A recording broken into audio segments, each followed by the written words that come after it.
With all that said, I appreciate you all joining us. I'm going to be a part of the panel that's coming up, but I do want to introduce you to somebody that's really picked up the mantle with getting this whole thing founded with the F5 project, saying, you know what, there's a need here. Somebody that's gone through it, somebody that's lived it, somebody that's got on the other side of that to make sure that those that are still in that situation can get to where he is. He's a friend of ours. Let's introduce Adam Martin.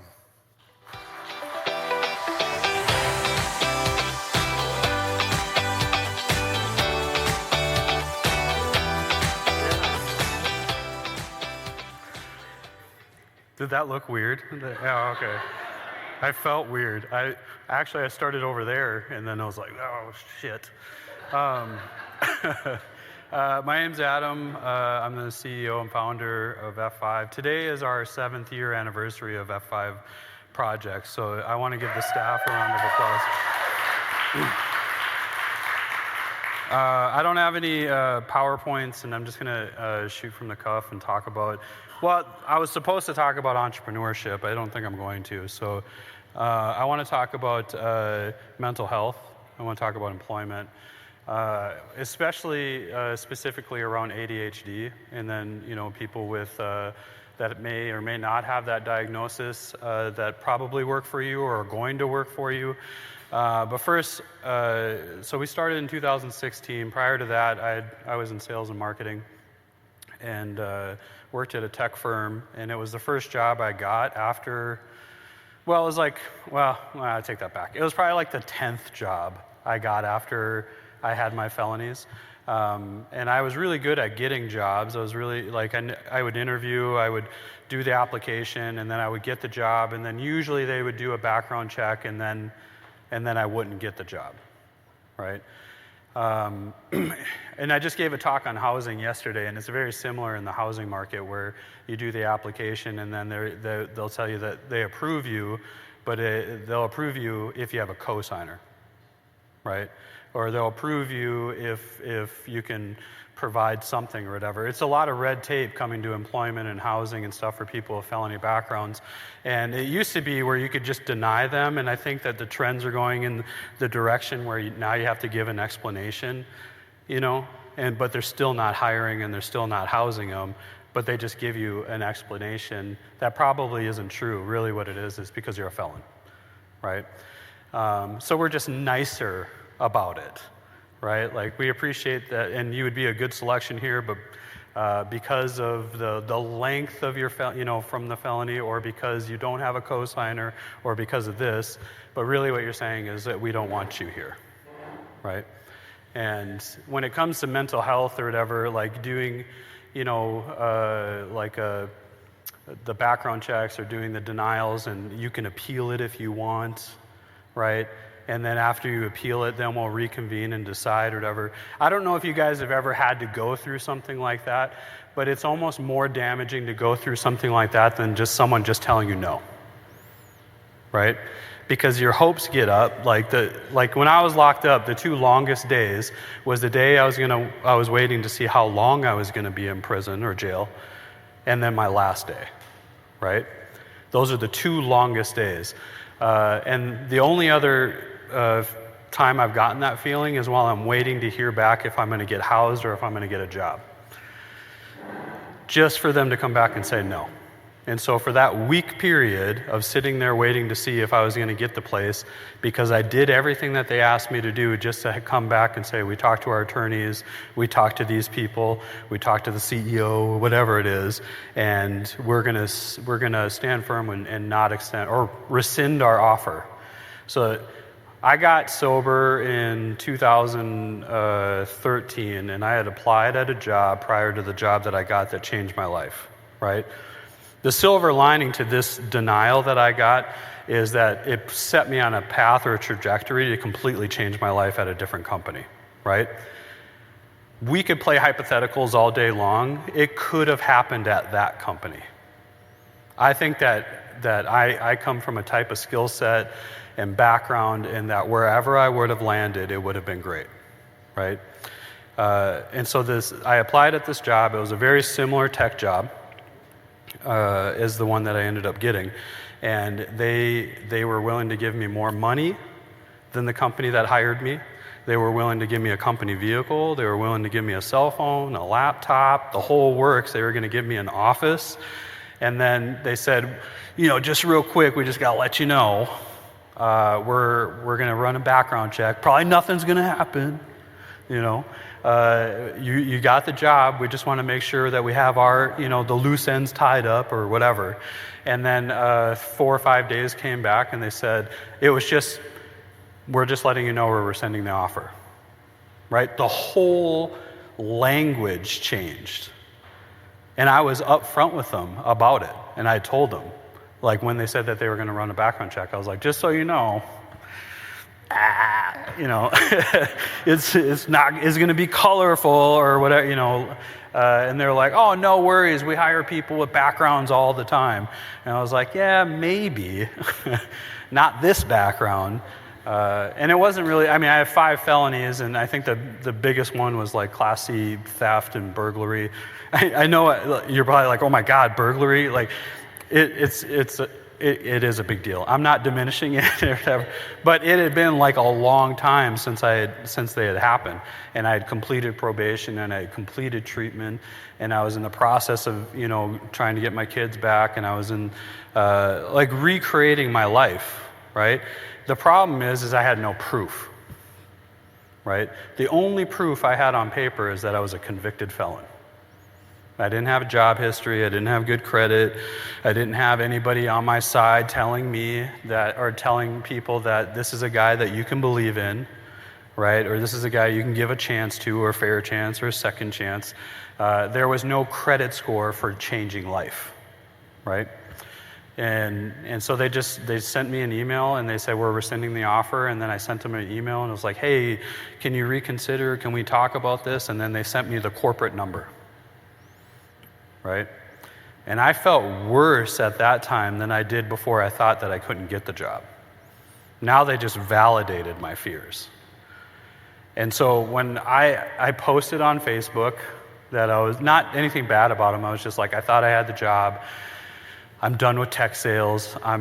It's a bunch of sharks. They don't know what, they don't care about anybody. And it's a new pharmaceutical sale. I don't know. I remember what I said, but it was very like I was not doing well. And my buddy Brett sent me a message, and he's like, "Hey, you should give this company you should give High Point Networks a chance or whatever." And I was like, me give them a chance? It just sounded like so weird that I would give someone, like an employer, a chance. That was like not a part of my language. I was like, I think you mean them give me a chance. And he was like, he's like, just reach out. And so he vouched for me. He was like an old friend, and we had shared, history together. We were both from Moorhead, both did crazy shit. And I was like, man, if they hired him, like they might hire me. And I can't tell you how many times that when people find out that one of their friends get hired somewhere or they get housed somewhere, how the flood of applications come in, because there's so many people that don't. So when they do find out someone is, all of a sudden a bunch of people will start showing up and trying to rent or whatever. And so I hit up High Point. I was just like, hey, I'd like to fill out an application. They sent me an application. I turned it in. And then they called me the next day, and they said, we'd like you to come in for an interview. And then, so I didn't, they were in West Fargo, and I lived out in Horace, and I was like, I don't even know how I'm going to get to the interview, right? It was like 11 miles. And so I went and, this is the one thing that I've learned about people who come from nothing when they're starting, is that they have the willingness to do anything, right? And so I talked to some guys, and I got some money, and I got a bike, and I biked into town, and I went to the gas station that was across the street, and because I was hungry, and I was starting to get nervous because I was about to apply at a place that was very reputable and had good, like when I worked at other tech firms, I looked to High Point to see what they were doing, right? My bio that I had put on LinkedIn, I stole from the VP of High Point Networks, with no intention of ever working there. Like, I didn't think I could get hired there. And so anyways, I go to the gas station. I'm getting nervous. I can see the cars outside. They all drive nice vehicles. They all have vehicles, right? And I'm wearing a suit that I just got at the thrift store that I'm sure was from the 80s, and the shoes were all scuffed up. And that was like my big thing, was like, these shoes are going to bar me from getting a job. right? Like, that's so sensitive. That something as simple as like the shoelaces don't match and they're going to not hire me because of it. Because of all the institutions that I've been in, all the punitive authorities that I've had, that anytime that there's a male in that position, I'm not going to get accepted, right? And so like I was like, but I got to show up. Brett told me that they would give me a chance, or maybe they will. And so I bought a banana, and I ate the banana, and then I used the inside of the banana peel and shined my shoes. And word to the wise, it works fantastic for about 5 minutes. And so I did it, and then I went in and I walked in, and it was just enough confidence for me to like walk in, right, to do the interview. And then they had about 6 people, all their leadership team interviewed me. And they're hammering questions like, if you were, at a chamber event or whatever, how would you go walk up to people and meet them? Because this is for like a sales, like outside sales position. Keep in mind, I didn't have a car, I didn't have a license, I didn't have a laptop, I didn't have nothing. Just what I was wearing, basically.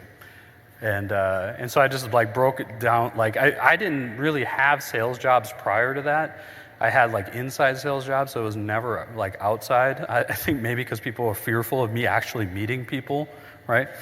And so I just basically used the experience that I had from my old life, like, and transferred that skill set of like, I'm not trying to like, I did some illegal activities back in the day that was sales and marketing.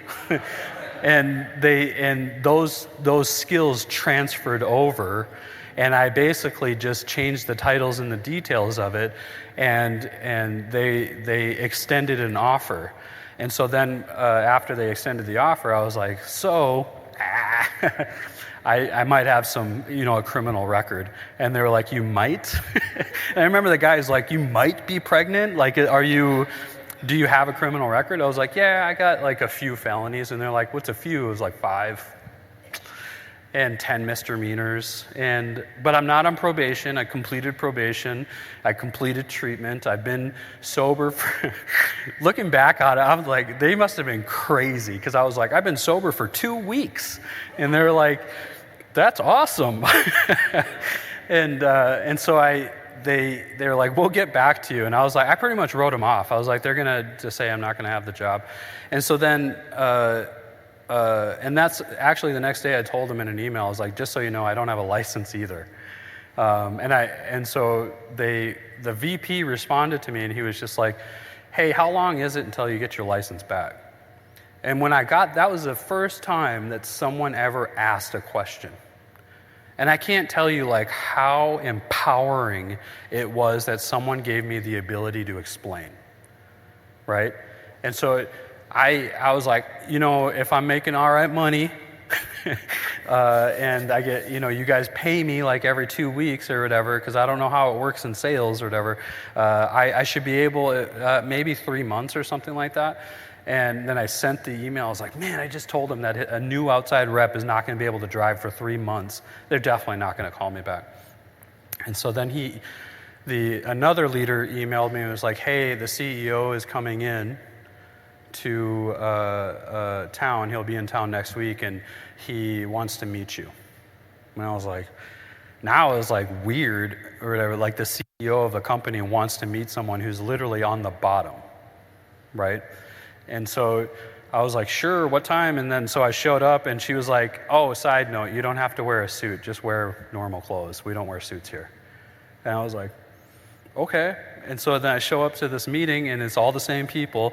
And then this big guy comes walking in, and he sits down, and he looks at me, and he was like, all right, tell me your story. And so I just basically did what I'm doing right now. I did, for him. And during that time, this guy comes walking in, and I recognize the guy. He's the guy that I used to go to a Bible study with, right? And he comes in, and he looks at me. He sees me, I see him, and then he just kind of like is weirded out. And then Tom gets up, and the CEO walks out with that guy, and then he comes back, and he's like, I got 2 folders here. This is a thick one, and this is a thin one, and I'll let you guess which one's your background check. And I was like, that's, yeah, such a dad joke. But, and he was like, but the other thing I want to say is one of these can define who you are. And then he sat him down and he's like, I'll let you choose. We're not going to choose. And he's like, so if you want he's like, here's the salary package, when you get your license back, we'll get you access to a car, we'll get you a phone, we'll get you set up. You got a place to live, whatever. I was like, yeah, I'm good there, Tom. And he's like, all right, so if you want the weekend to think about it, this is our offer. I was like, I don't need time. He's like, I'll be here on Monday to work. He was like, all right, sounds good. Here's your contract. And then he just got up and he walked out. And so I didn't even know how I was going to get back and forth to work other than that bike. And I was like, man, I'm going to be sweaty every day I come into work. And so I went to a recovery meeting, and I told everybody in there that I got this job that was like way out of my league, and I'm going to walk to work or bike to work. And this guy comes up to me, and he was like 2 years sober, and he's like, well, if I can come pick you up tomorrow. I was like, oh, I got to be there at like 7:30 in the morning. And he's like, yeah, no worries, I'll pick you up. And I was like, all right, cool. So he like comes and picks me up. He drives all the way out to Horace, drives all the way to West Fargo, drops me off, and then, which is 22 miles basically. And then he was like, all right, I'll see you after work. And I was like, he's like, what time do you get off? I was like, I think 5. And he was like, all right, I'll be here around then. I'll pick you up and bring you home. And so then I was like, cool. So then when he picks me up and he brings me home, and we get to my driveway of this room that I'm renting from a guy, right? And this is in 2013. And I was like, so I do that thing that some guys that in recovery do, where they ask, but they don't really ask. They're like, oh man, wonder how I'm going to get to work tomorrow, And he was like, oh, don't worry, I'll pick you up tomorrow. And so this little scene happened like 3-4 times. Every day he'd bring me home, and I'd be like, oh, it's going to be early tomorrow. I'm going to have to get up maybe an hour early and start biking or whatever. He's like, no, I'll pick you up. And then finally he was just like, let's just quit this shit. Like, how about I just pick you up every day until I can't do it anymore, and then I'll drop you off or whatever. And so for the next 3 months, until I got my license back, Fred picked me up and dropped me off from work Monday through Friday, right? And so it wasn't just the job and the cool leadership that created this opportunity, this fair chance for me, this opportunity to have my slate clean, but there was people in the community that showed up and were willing to do things that they wouldn't even probably do for family, right? And so I got my license and I got my car back, and I still had my job because I think the only reason I still have my job is because I was a sales guy. And sales guys can kind of come and go and build their own framework, and having severe ADHD is not, like any other job than sales, is probably not a good idea unless you have like the right accommodations. Lots of breaks, headphones. You come to my office and someone knocks on my door, I'm like distracted for at least the next hour and a half. Like I just can't get back into it. But sales, like I can come and go knock on doors, I can make phone calls, I can network, I can come up with business ideas, I can create a whole new way of doing events. Like it's just, there's a lot of empowering and like dopamine level type stuff that you can do in sales that just sets you on fire, right? It's the same thing as being an entrepreneur, 100%. And so when I got my car, the 2 things happened. One, it unleashed my ability to do sales. I did more in sales in my first year than all the other account managers did in their first years combined, right? And these are guys who knew what they were selling. I had no clue what I was selling. But there was a thing that my boss told me at that time that I think that we try to do at F5 every day, is that nobody cares how much you know until they know how much you care. And they set that tone for me in the interview, right? And I really do believe that the way you interview, the way you engage people, the way you connect with them at the water cooler, right? People need to know that they're cared about when they work for you, and they're not just a number on the assembly line. That is more important than pay. Pay is great. I love good pay, but but I'm willing to take a lesser pay if I feel like people there love and respect me. And so if there's anything that you take away from the summit today, when you hear the panelists, when you hear the speakers, and know that the guys in the prison who are getting ready to be released in the next 90 days that are watching this, all the prisons throughout North Dakota, they're looking for people who care about them. Because when they come home, they don't always get that. And sometimes they have to go to a different place so that they can cut out the toxicity of what they were going to go back to. You know? I was just recently, how much time I got? Is that 1 minute, 29 seconds? I was just recently in, is it Soledad or Soledad? Soledad, California? Soledad, California. And so I went there, and I went to their correctional training facility, which is just a new name that they call prisons in California. And we did an entrepreneur training. And I'll tell you that every formerly incarcerated person that I've ever met is the epitome of pure entrepreneurship when they come out of prison, starting with nothing and creating something out of nothing, right? You got to learn how to get your kids back. You got to learn the systems. You got to get a job. You got to get your license. You got to get, your child support starts getting taken out. You got to find, it's just barriers and opportunities, and it's just a roller coaster. And so the one thing that if you do hire someone who's formerly incarcerated or might have some mental health diagnosis or might be severely ADHD, the one thing that I've seen that they struggle with is coping, right? When something doesn't go the way they thought it was going to go, or someone treats them inappropriately or treats them badly, or you're like Valley News Live and post mugshots because someone's being released, which is trash, right? If they feel like that's how they're being treated, they're going to leave. And there is such a demand for employees right now that you don't get the ability to treat people like shit. We're not in the 20s anymore. It's not the Industrial Revolution anymore. You can't treat people like shit and just expect them to show up to work. The demand and the supply is vastly different than it used to be. And people who struggle with mental health and the people who have been formerly incarcerated can be some of the most impactful, culturally diverse, people that you can have in your community, which is your company. But they just need a little bit different way of being treated. And if you can make people feel like they are the most important people in the world every time that you meet with them, they will go to bat for you and be the most loyal people that you've ever will have work for you. Because if you don't, I'm just going to show them how to start a business and then they'll put you out of business. That's not my goal. This is a workforce summit, not an entrepreneurship summit. But my goal is that I want them to get employed, or I want them to start businesses, and I want them to come into the community and do what I know you can do. And it's change the world. And with people like Dan and myself and the rest of the F5 project team, they're going to be able to do that. And so if you want to partner with us and get people to come work for you that live in our houses or completed our houses or that are coming out of prison, be enthusiastic about it. Enthusiasm is like a powerful drug that people want to be around. When they come into your office, come walking in like Tom with 2 folders and make jokes with them and make them feel like they're the most important people in the world. And you will have a person that will dedicate their life to you. When I got my car back, it unleashed me with sales. And then the other thing it did for me is anytime that anyone at the company or in my personal life needed a ride, I put on 45,000 miles in my first year having my car back. The way to unlock potential in the community is to give opportunities for people who don't ever get them.